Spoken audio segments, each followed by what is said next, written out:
खूब शीघ्र आसुचंती लिटिल धुरंधर। रणबीर दीपिका घरे शुभिब कुआ कुआ। कुनी झील हाथ में खुशी खबर देले दंपति।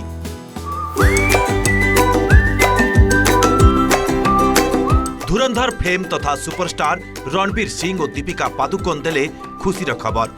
निज द्वितीय संतान को स्वागत करने को प्रस्तुत हेलेनी दंपति। आउ कथा सेमाने इंस्टाग्राम रे फैन मानकु जणाइछंती। दीपिका एवं रणबीर इंस्टाग्राम रे मिलित भावे शेयर करिथिबा फोटो रे सेमानक झियो दुआ पादुकोण सिंह एक पॉजिटिव गर्भधारण परीक्षा किट धरिथिबा देखा जाइछि। तेबे एही खबर प्रकाश पाइबा मात्रे दंपतिक सोशल मीडिया आईडी अभिनंदन रे बुड़ी जाइछि।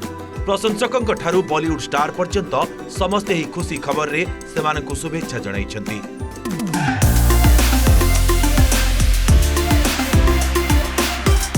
दीपिका एवं रणबीर का प्रेम 2013 रे एक फिल्म शूटिंग सेट रे आरंभ होइतिला। अनेक वर्ष धरी डेटिंग करिबा परे सेमाने 2015 रे गुप्त भाव रे निर्बंध करिथिले एवं 2018 रे सेमानक विवाह को सार्वजनिक करिथिले।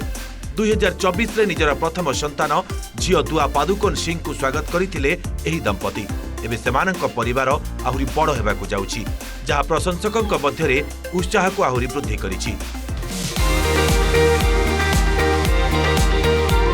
वृत्तिगत भाव में रणबीर का अभिनीत धुरंधर 2 विपुल सफलता उपरे पहुंची, जहां रिलीज हेबार गोटे मास परे मध्य बॉक्स ऑफिस रे प्राधान्य विस्तार करि चलिछि। दीपिका मध्य भविष्य रे एक बड़ बजेट फिल्म रे शाहरुख खान का सह नजर आसिबे।